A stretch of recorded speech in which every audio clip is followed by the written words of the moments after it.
So I'm really excited to introduce an awesome speaker today that I think is going to resonate with a lot of you. The way that I learned about Thea was there was a big news story that MSU wrote when Thea was named one of Forbes 30 under 30, which is a really big deal in the marketing world, and especially at such a young age. But also, it's the first time that I'm ever going to read someone's bio, because I think the copywriting is far greater than anything I would say to describe Thea. Thanks. So she wrote, if Rihanna and Sheryl Sandberg met at a social media conference and had a love child with a penchant for bold accessories and driving ROI, her name might be Thea Neal.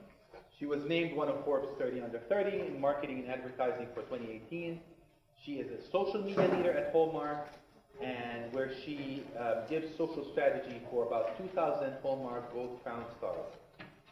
She graduated from MSU only in 2010 with a degree from the J School, and she created social content for Google, ADV, K Jewelers, Herbal Essences, and a slew of other brands.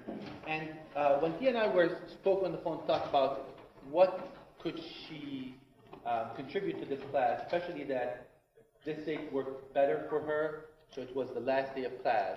I said, and we chatted about giving you guys an opportunity for a different perspective on networking and getting a job, and how you hope you present yourself to the world after you graduate. I know a lot of you are graduating, so I hope today's lecture will relieve some of your concerns, but create a few others.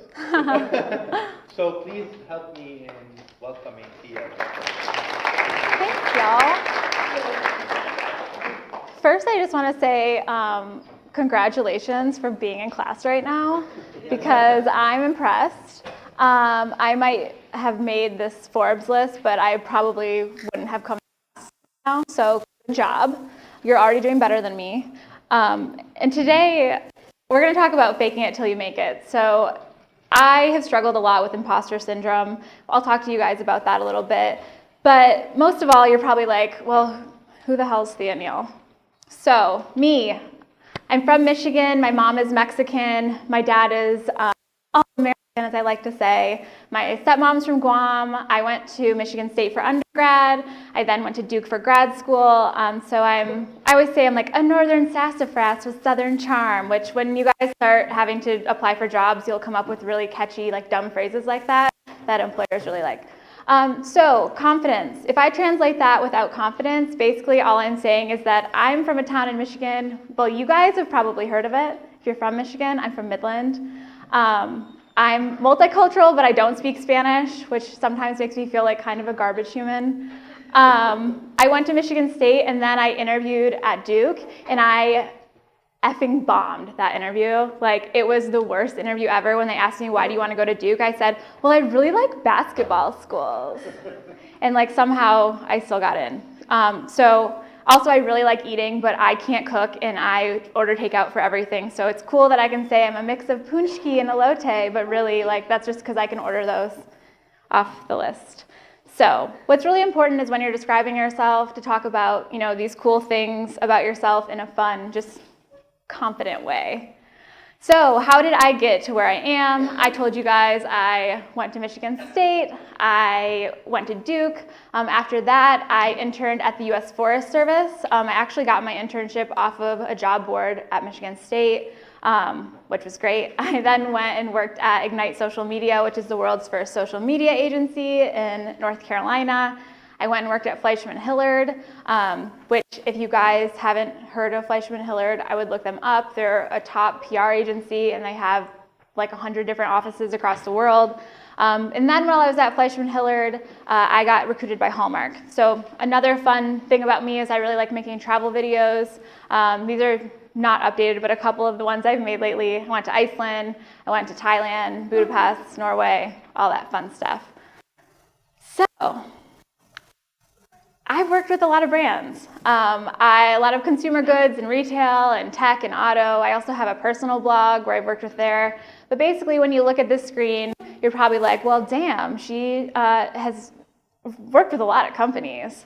But in reality, when you make a screen like this for your portfolio or for your .com, you can't tell how many tweets that I wrote for HP. You can't tell how many tweets that I wrote for Jeep. You can't tell if I literally just never even had a client on here, like as a serious partnership. So what I'm saying is if you can translate something in confidence, when you get to this point, you can have a slide like this that says you did all kinds of amazing things with different brands and companies, and it makes you look really good.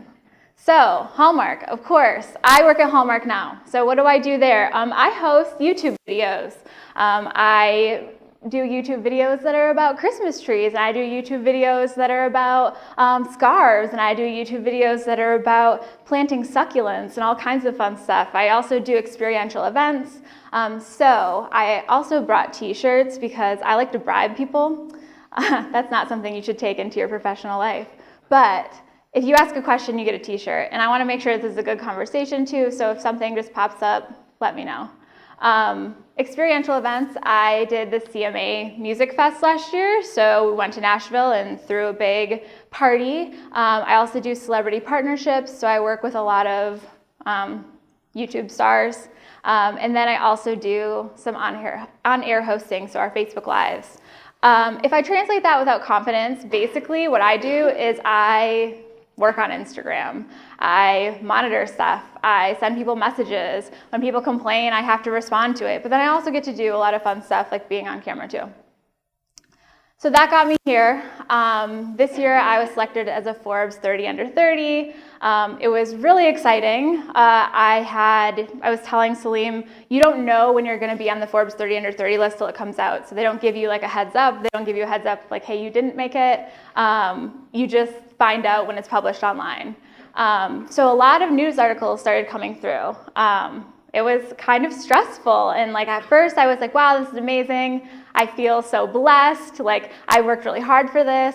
And then I started feeling like, oh shit, like I am an imposter, like what? Like I shouldn't be getting this. And I kept thinking in my head, like they're gonna send me an email that just says, oh sorry, like we meant a different Thea Neal. And then I like started Googling like how many Thea Neals are there in the world? Like, do you think any of them also work in marketing? There's another one who's a jewelry designer. Maybe she marketed her jewelry really well. Like, I don't know. So like basically I was feeling very Chris Traeger over the situation.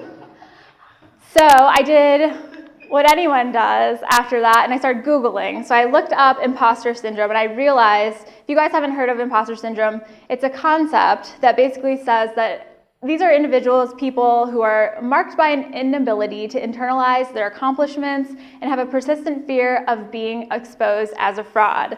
And that is exactly how I felt. And I think that there's probably a lot of you guys too have had situations where you've gotten accolades and felt really great at first and then started getting in your head about it. So I did what anyone being stressed out on the internet would do, and I wrote about it on the internet.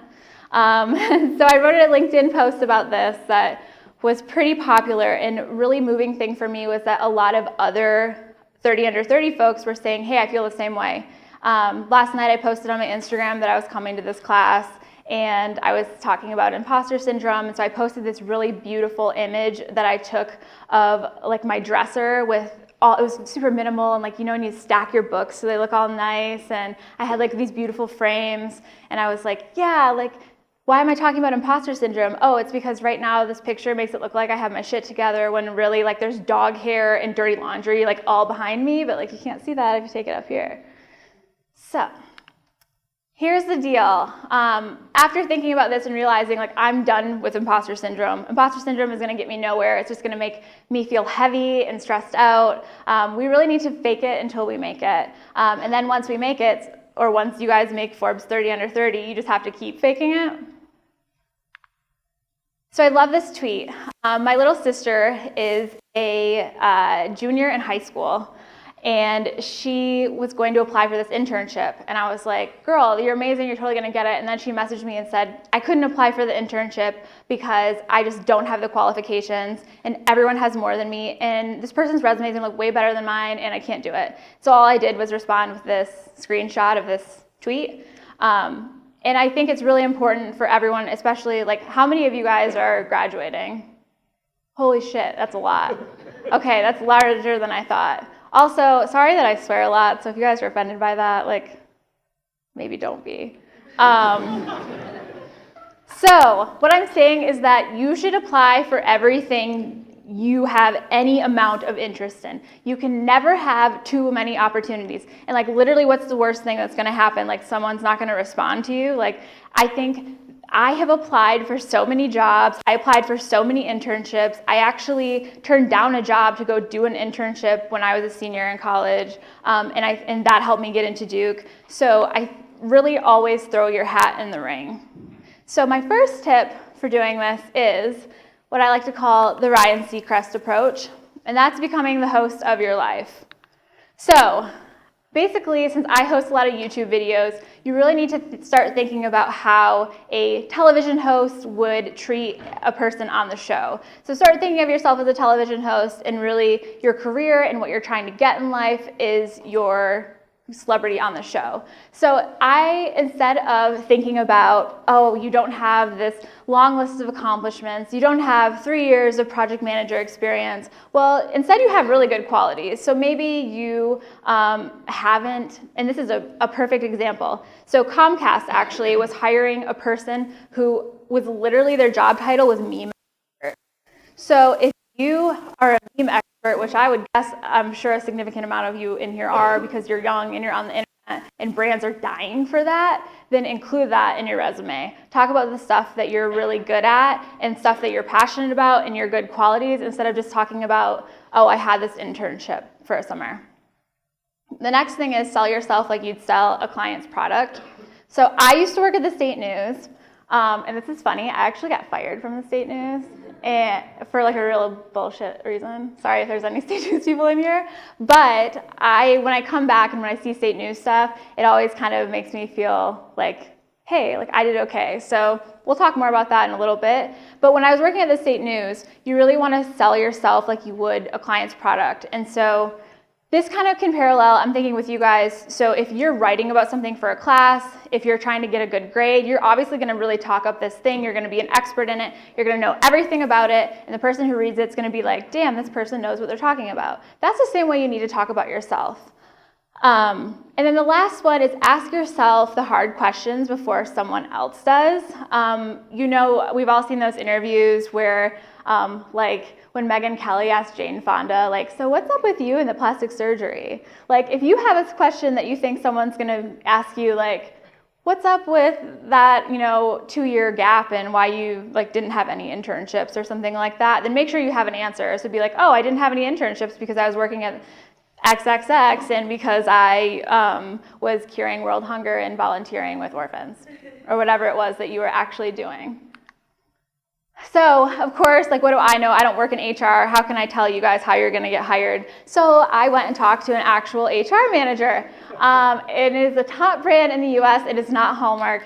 But I made her tell me, like, what makes you hire someone that literally isn't just looking at their resume. And she said the first one is the it factor. So when someone has their own brand. You guys are so much luckier than everyone before you because you have so many different opportunities to make your own brand. You can make a brand on Instagram. You can make your own brand on Pinterest. You can make your brand on friggin' Snapchat if you want to. Do you guys still use Snapchat? All right, cool. I'm not like 100 years old yet.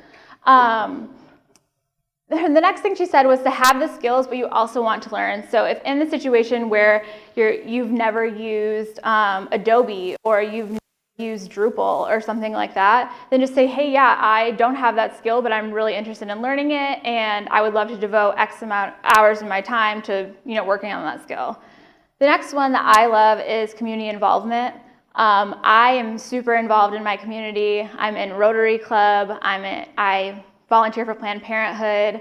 I am on the board for Teach for America in Kansas City. But if you guys can find a passion that you really care about, even if it's like your church, or even if it's like, oh, I do kickball and I'm a really good team player and I make sure that all these drunk kickball people get to the game on time, like that's a lot of work.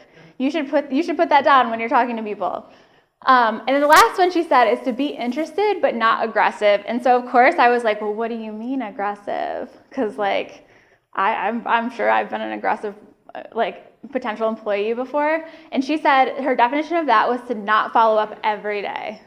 But you still have to follow up a little. So it's kind of like dating someone. Like you don't want to text them too much, but like you also like don't want them to forget you exist. That's the same way with employers. Just don't send any unsolicited pictures. The next one, of course, you can't have a social media talk without bringing in Beyonce. So you have to use social media to portray your best self. And this goes back to what I was saying about being a really spectacular brand. How do you show yourself, your best self on social media? The first one is write a LinkedIn recommendation about a colleague, and that can be a classmate even, or you could also add your professor and write one about them, and then just like nicely nudge them to write one about you. Sorry. Because the really good thing about that is that you get some awesome karma. Like you feel really great, and it literally takes like 10 minutes. It shows up on their profile. It shows up on your profile that you wrote it, and then also it kind of like encourages an interaction there. The next one is be the influencer you want to follow. So I always follow these influencers that are like super have it all together. And so when I was in Paris last month, and have you guys seen those diptyque candles in everyone's Instagram pics? They're like these beautiful white candles. They have really pretty writing on them. They're $70 for a candle, which is still like batshit. And I was in Paris and I finally saw one and I was like, oh my God, I'm gonna buy this candle. Like I'm finally gonna make it with like these Instagram cool girls. And I went and I grabbed the candle and I smelled it and it smelled like ass. And so I was like, why are all these girls taking pictures of this candle? Like this is false advertising. Like literally they were just taking pictures of this candle because it looked pretty and because everyone else was doing it. So what I learned there is I want to be the kind of influencer and the kind of person that really will take a picture of something pretty, but then also write in the comments like, hey y'all, don't buy this because it's really not good smelling. So make sure that you are that influencer you want to follow, whether it's you want to talk about sports or you want to post pictures of your friends or anything like that. Just make sure you kind of keep that brand tight. And the last one is if you don't want to keep your brand tight, then just embrace your privacy settings and you can post almost anything you want as long as your friends are really legit. And don't add random people because sometimes a random person adding you is a potential employer and then you're going to get in trouble. Don't do that. So I love this website, Significant Objects. It was this really cool research project. So basically, these researchers spent $128 on ordinary objects. So they had like a piggy bank, they had a pack of matches, they had an old thing of like used birthday candles, and then they had all these great copywriters come in and write a story about them and post them on eBay. So it was really cool because like this piggy bank, they bought it for $3 and then sold it for $20, which like dope, that's pretty good ROI. For all of the different objects, they ended up reselling them for $3,600 and they donated that money to charity, which was great. But 28 times on your ROI, I think what that really tells you is that if you can write well about yourself and really sell yourself, then you can have a greater ROI on your efforts, which means better jobs, better internships, even something like, I know there's this really cool housing community in North Carolina right now, and you have to actually apply to be in it. And they ask you all these questions like, what's your favorite vegetable? And like they ask you like, what's your favorite local non-chain restaurant? Like you can kind of tell who they're trying to go for to live in these houses. But if you have a better chance of writing really beautifully, then you'll have a better chance of being there. So I guaranteed y'all some dog gifts, and you're probably like, this is my last damn class, and if she doesn't show me some dog gifts, I'm gonna be pretty pissed. So the last thing I want to tell you is to think like a dog. This is my dog. She has an Instagram. Her Instagram is Lucy Wrinkles. She is super weird. Her ears were actually infected with ticks when she was a baby, so that's why they don't fall down, because they're just like all stiff. So she's fabulous. But why do I want you guys to think like a dog? That sounds like kind of weird. You're like, I'm not supposed to think like a dog. That's kind of like a skeezy dude, right? Wrong. So the first question you have to ask yourself, and these think like a dog lessons really go beyond all of this. It's really life. But ask yourself, am I the only person talking myself out of this? So let's say, like my sister, she wanted to apply for this. It's really fun to watch this over and over, isn't it? What am I even saying right now? Who knows? Because we're all just watching this. With my sister with that internship, the only person who was talking her out of it, of applying, was herself. So ask yourself internally, is this just some insecure thing that I'm thinking that actually is completely irrelevant? Also, with this GIF, this is really sad, but if you guys notice, that dog on the right is missing an eye, and my husband was like, do you think that he didn't eat it because he had bad depth perception? I was like, oh my God, now this is really depressing. So the next thing to ask yourself and really just think with is to first you jump and then you land. If you guys have seen this full video, it's hilarious. This Dachshund jumps out of the kayak after that dolphin. And in the video, the mom just goes, no! Like as soon as he jumps, it's great. So first you jump, then you land. When I got a call from a person who was recruiting me at Hallmark, I was like, there's no way that I will ever be able to work at Hallmark. Like, my earliest advertising brand memories are from the Hallmark cards, and when you would flip them over and you'd see that little logo, and it would like show in the commercial, like, oh, this family loved this little girl so much because they got her a Hallmark card. And so like when I was younger, I have a distinct memory of my 10th birthday, like opening a card for my grandparents and flipping it over, and it was from like Carlton Cards, and I was like, they don't love me. And so I love that I work at Hallmark. I think it's amazing. But if I hadn't jumped and really taken that leap and been excited about that phone call and gone for it, I probably wouldn't be there right now. The next one is to trust your pack. Surround yourself with really good people, whether if it's good friends or it's great teammates or it's your family. Like, ask your friends questions about life. Ask them to recommend you on LinkedIn after you do them, because that's how good karma works. But there's just lots of ways to really make sure your community is supporting you and that you can do your best because you have a great support group. And of course, dogs are pack animals, so like they get it too. And then my last one is, if it doesn't work, it doesn't define you. So like, this dog didn't wake up the next day and he was like, oh my God, I'm so embarrassed that I didn't catch that Frisbee. Like, I'm like, oh, I'm the worst. Like, a dog doesn't feel like that. So that's definitely not how you guys should feel either. There will be jobs that you guys interview for that you're stoked about that you don't get, and it blows. Like, it sucks. But you definitely can't carry that stuff around. And I say that, and I'm standing up here, but the only undergrad school I didn't get into was Northwestern, and I still don't like them. But you guys really just have to remember, like, not to carry that stress around. And even if it's something like you're in a meeting and you say something dumb or you do something dumb and your VP is in there and you're sure that your VP is going to remember that forever, they're probably not going to remember it. They're trying to remember how to manage a budget of millions of dollars. Like, they don't care that you stumbled over your words once. So don't let yourself carry that around. So here's a recap. I didn't know you guys couldn't bring your phones in here. So A, that's cool, but like, these guys would probably be more awake if they had a phone to look at. But alas, if you guys want this slide, I'll post it on the internet. I'll post it on my Twitter at Neal Thea, and then you guys can save it. You can print it out. You can put it at your desk. You can paste it into your passport if you want to, and just like whenever you need to pick me up, just look at it. But again, a recap of really how to fake it till you make it. Be the host of your life. Be like Billy Mays. Be like Ryan Seacrest. Use social media to portray your best life. I mean, really the best trick to get out of there is embrace your privacy settings, because there's a much smaller chance you're gonna get in trouble for anything. And then the last one, of course, is to think like a dog. And if none of this works, then just follow my favorite Instagram account. Do any of you guys follow her? Yeah, she's hilarious. And she's also extremely motivating. Lately I have had to caveat this, that she does post some revealing selfies sometimes, but all of the really positive stuff that she posts makes you feel great. Her handle, it's from a 2 Chainz song. It's like Just Live Baby. Follow it. You guys can look it up when you have your phones, and it's really funny.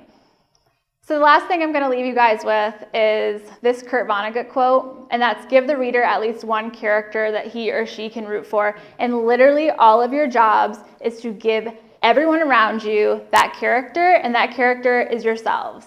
And I'm rooting for all of you guys. You can add me on LinkedIn or Twitter or email me and all of that. I am more than happy to have coffee with you, chat with you, Skype with you, whatever. I will be your personal, like Oprah motivational speaking. But I'm rooting for you guys big time, and now we can get some questions.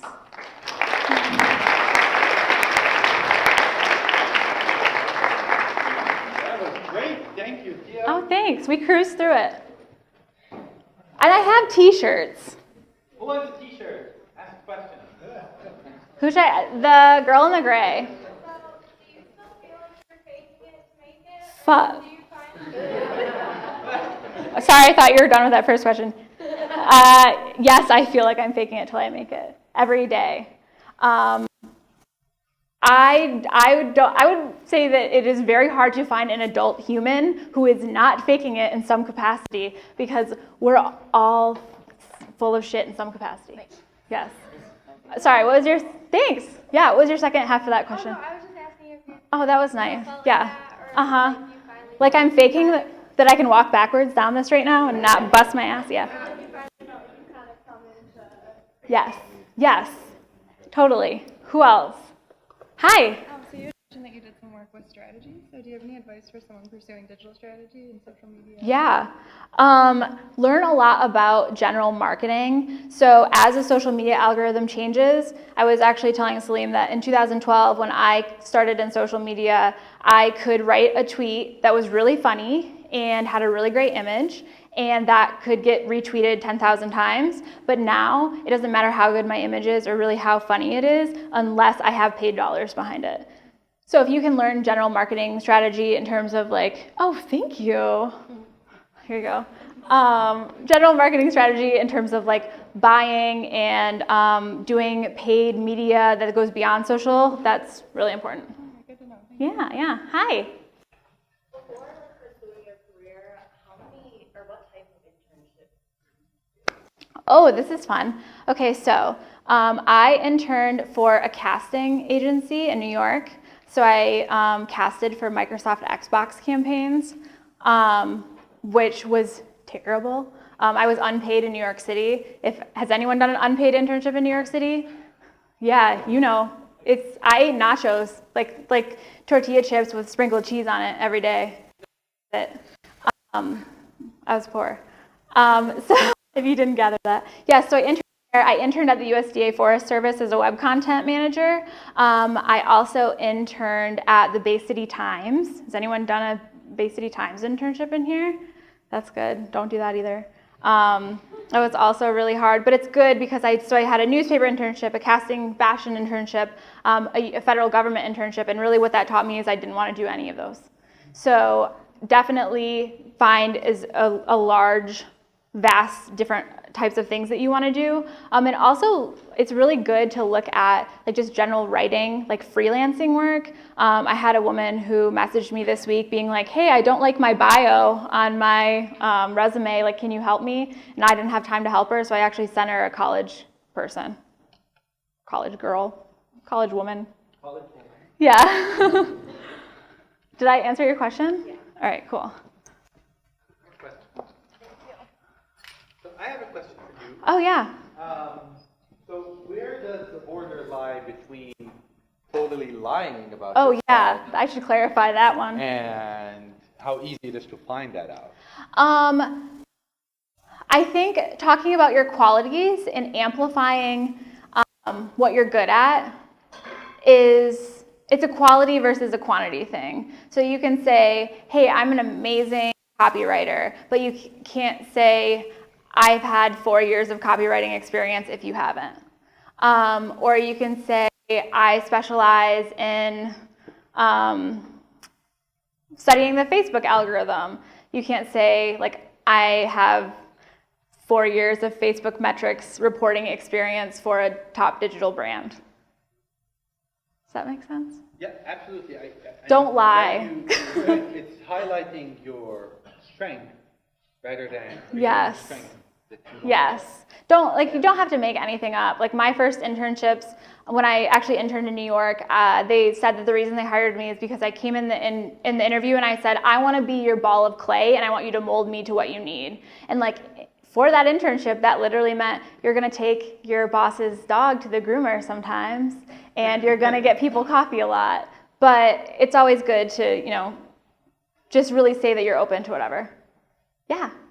Do you always know you wanted to go to grad school, and like why did you know it was like the right move for you? That's another fun story. So I studied abroad in Ireland when I was a junior with the English department, and I made a bunch of friends there, and I told my parents, like, when I graduate, I'm just gonna go to Ireland, and I'm gonna like bartend for a while and like find myself. And they were like, no, you're not. So they made me take the GRE, and my score was like, meh. And so I was like, okay, well, I'm probably not getting into anything, but I'll apply to Duke and like see what happens. And then I got that interview, and I was like, that interview sucked. We'll see what happens.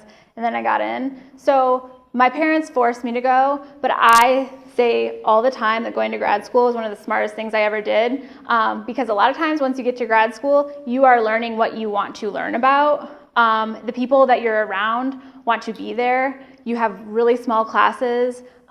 Everyone in your classroom is like engaged, and you get smarter from the other people in your classroom, not always just your professor. So I think if you aren't 100% sure what you want to do, if you're debating moving to Europe and selling beer, like it's probably a good option. You need a t-shirt, right? This is a large, it's gonna tempt you, but you can give it to someone else. Thank you. Yeah. Hi. So, I have an Instagram like to share my creative stuff. Would you suggest like putting that on my resume, or should I make a website? Put it on your resume. So the thing with websites is you have to update your website constantly. And if you're not updating your website constantly, employers aren't going to see it. So if you can it's much easier to update on Instagram than it is to get into WordPress and make a whole new update on your website. So if you're interested in social and Instagram that way, like everyone who's interviewing you is going to look at your Instagram anyway. Yeah. Yeah. How many people are just like really excited for today? Because you're almost done. Okay, I'm like excited for you. totally random question. Yeah. Best experience at MSU when you were a student? Oh man. There's a house on Orchard that we used to climb out of the window and you could go on the roof, and it's like right on the corner. It's like in the 100 block. And St. Patrick's Day was really fun there. Academic best experience. Working at the State News was great. It was really fun. It was a much different production 10 years ago than it is now. Also, when I was a freshman, men's hockey won the national championships, and there was a big parade that was really fun. Wow, the air conditioning turned off. Looking back at when you were a student, Yeah. is there anything that you would have changed now thinking back? And if so, what would that be? I only did one study abroad.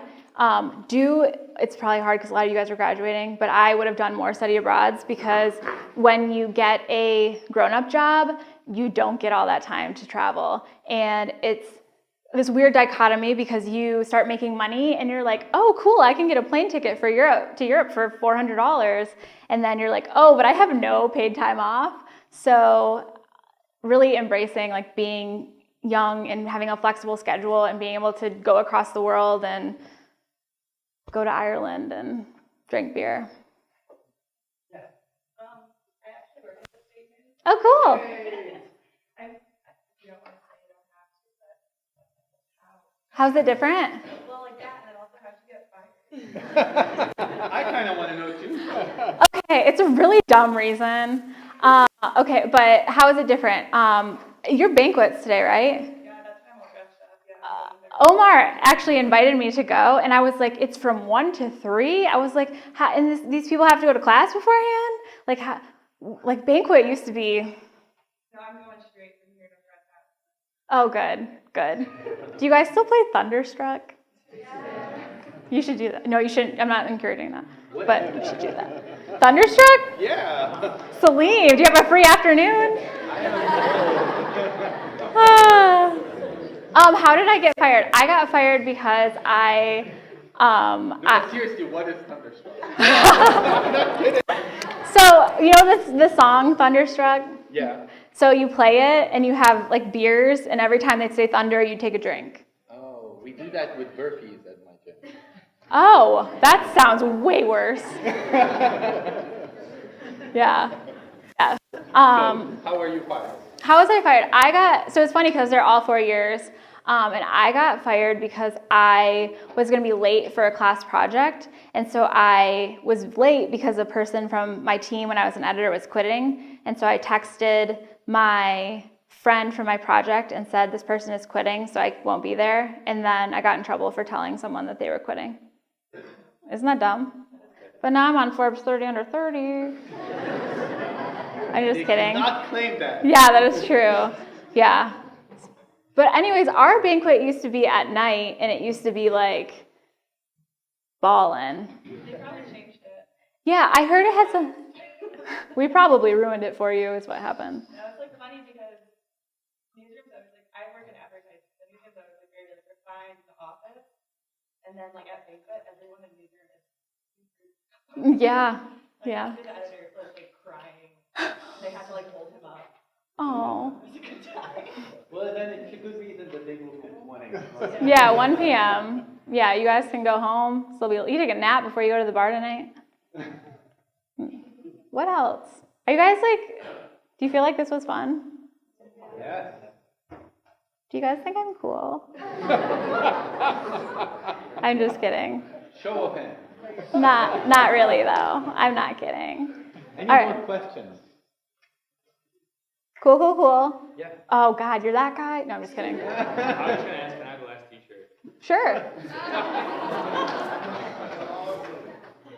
Thank you. But you have to take a picture with it and post it on Instagram and tag me. Even if it's in stories, I won't care. So at South by this year, Sony had this big thing where you had to like pose and post on Twitter and tag them. Yeah. And then they also had this other thing where they create a 3D image of you, and they promised to send it to me. They never did. Well, I am so upset. It's good because I'm actually friends with the Sony social guy, Jeff Meltz. I'll message him. Please. Yeah. All right, so you guys have been a great class. You've always asked questions. You were on time most of the time. Okay, a couple of things. I know many of you will have questions over the next couple of days about the grades. We will input them by Tuesday, and we will be going through those of you who have more than 3 strikes to make sure that we didn't miss anything. So be patient with us as we sort that out. And by next week, I'll email everyone, tell you, hey, we finalized the grades after Thursday or Friday. And then if you have questions, please email. But be patient. This is a large class. We're trying to keep everything on top, to be on top of everything. And it's been a pleasure seeing how you all interacted with every speaker. So thank you. Good job, y'all.